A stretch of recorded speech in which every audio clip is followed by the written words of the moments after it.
Hi, my name is Ian, and this is Life Skills by Ian. Today we're going to talk about RRSPs, or Registered Retirement Savings Plans. This is a program that was set forth by the Canadian government way back in the 1950s. The plan was designed to help Canadians save for retirement.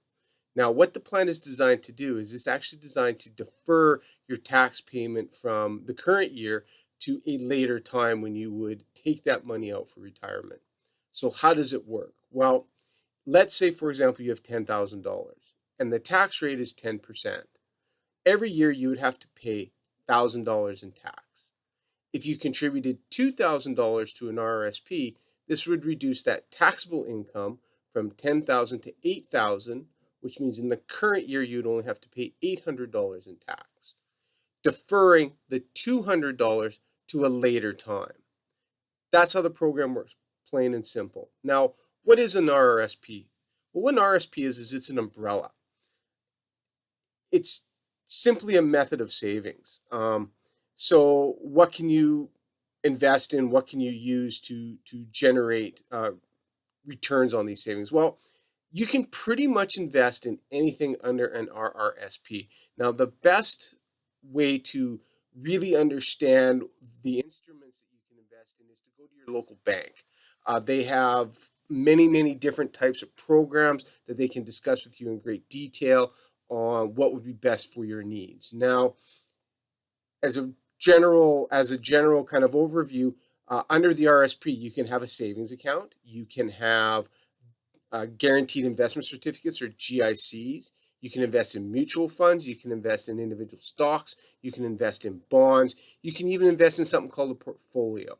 Now, what are all these things that I just told you? Well, what a GIC is exactly what it says. It's a guaranteed investment certificate.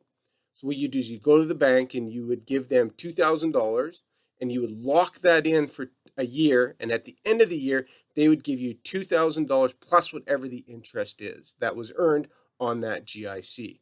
The key here is that once you give them the money and buy this instrument, it's locked in. You can't cash it in before the due date.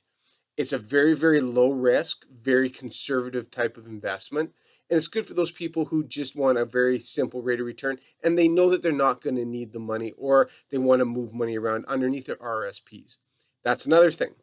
If you are going to be taking money in and out of an RSP, you have to remember that you have to pay tax on that money. So if the money goes in, you get the deduction. Once you take that money out, you have to treat it as taxable income.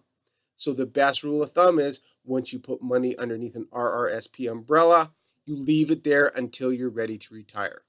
Don't treat it as a savings account, money in, money out. There's one exception to this. The government has allowed a one-time only borrowing from your RRSP to purchase a home. Now, you have to be a first-time home buyer, and I believe there's a cap of about $25,000. You can take that money out without penalty, but you have to replace it in a certain period of time, and the penalty being tax. Okay, so there is that one-time only exemption. Anyways, back to what we're talking about, which are the instruments. So that was a GIC. What a mutual fund is a mutual fund is a number of stocks purchased and put into one pot. So there are hundreds and hundreds of different mutual funds, all sorts of risks, all sorts of different rates of return, all sorts of fees, etc. My best advice to you is, if you're really interested in mutual funds, is to, again, go to your bank, have a discussion with their investment advisor, and get all the information you can. In a nutshell, what a mutual fund is it's a more risky investment because you are investing in the stocks of companies, but because you're investing in a number of different companies across a number of different industries, your risk of loss is less. But there is still a risk that you will lose money, okay? But your rate of growth is also higher, so you have that trade-off. There's also bonds. You can invest in bonds. Bonds are exactly like with a GIC. You can buy a bond, and then at the end of that time, you get the bond principal back plus interest. Now, there's also a number of different things you can do with bonds. Again, talk to your investment advisor. I don't see a lot of this with RSPs. RSPs tend to be mutual funds and GICs in cash mostly, but you can put bonds in. Things you don't want to really invest in is individual stocks of a company. Now, if you have a pension plan at work, and if your pension plan is tied into your company stock, I would highly recommend you talk to see if you can remove it out of that particular type of instrument. The risk of loss is just way too great. Other things you do not see normally under an RSP, individually that is, are the purchasing of options or other derivative type of instruments. Again, this is probably a little bit too much for this level of discussion, but you're not going to see that level of risk usually in an RSP by itself. The other thing that I've just stumbled upon is something called a portfolio. Now, the Scotiabank has a great program called the ARIA program. And what a portfolio is, or the ARIA portfolio, it is actually a combination of different mutual funds. They also invest in bonds and a number of different instruments under one umbrella. So how the ARIA program works is they have 3 different levels: a build program, a conserve program, and a pay program. The idea is you're going to divide out the money you want to put into your RSP between these 3 levels as you move along. So if you're a little bit younger, you're probably going to have more in the build. As you get more towards middle age, you're probably going to have some into a conserve type of instrument, a little bit more in build. And as you get closer to retirement, you're going to move it over into a pay. So, and what these portfolios do is they actually take the risk out of all the different types of instruments. And the only risk you really have is if the entire economy goes down pretty much across the world. So it's a really interesting type of program. I'm pretty sure that other banks or institutions have something similar.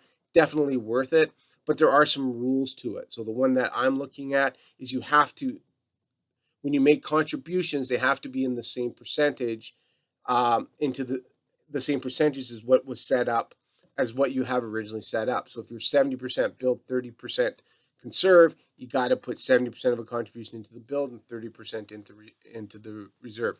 The other thing with portfolios is you normally cannot do this yourself. So what you will have to wind up doing is setting up a pay yourself plan or an automatic contribution into the portfolio. And any extra, you're probably going to have to contact your advisor and they're going to have to do it. It's just because of the way the instruments are designed. Now, few last thoughts about RRSPs. Number 1, once you get close to retirement, you cannot leave them in an RRSP. I believe now the age is 70 or 71. After that point in time, you have to take it out of an RRSP and go into something called a Registered Retirement Income Fund, or a RRIF. What the RRIF will do is it will then be like an annuity. It will pay you every year a certain amount of money, which then you will pay tax on. The other thing about registered retirement savings plans is you do have a limit on how much you can contribute. When you do your taxes and you get your statement back, you will see that they have on the very bottom, it'll tell you how much room you have to contribute into your RSP. So there are penalties if you over contribute. So that's something to be aware of. So if you are a person who is going to max out RRSP contributions, be very wary of what that limit is. Okay, my final thought on RRSPs is these are fantastic ways in order to save for retirement. But the one thing you definitely got to keep in mind is it is a deferred tax program. So what happens is you will be paying tax on this money at some time in the future. Now, if you also have a pension in place and you're contributing to an RSP, you want to be a little wary of this, just simply because at some point in time, there's going to be a tax burden. So you may want to reduce your RSP contributions if you have a good pension plan. And again, talk to a really good advisor. Other than that, it's pretty straightforward. You can make your contributions monthly. You can do them one at a time. You can do them in bulk. You have to have all of your contributions done by February 28th of the following year. So how the RSPs work is you have until February 28th to make contributions for the previous tax year. So for the one that just ended, you can make contributions for all of 2017 and up to February of 2018, and it would all count against your 2017 tax return. Okay. Again, if you have any questions, you can leave them in the comments. If you like what you're hearing, please subscribe, tell your friends, and I hope this helps a little bit. Thanks.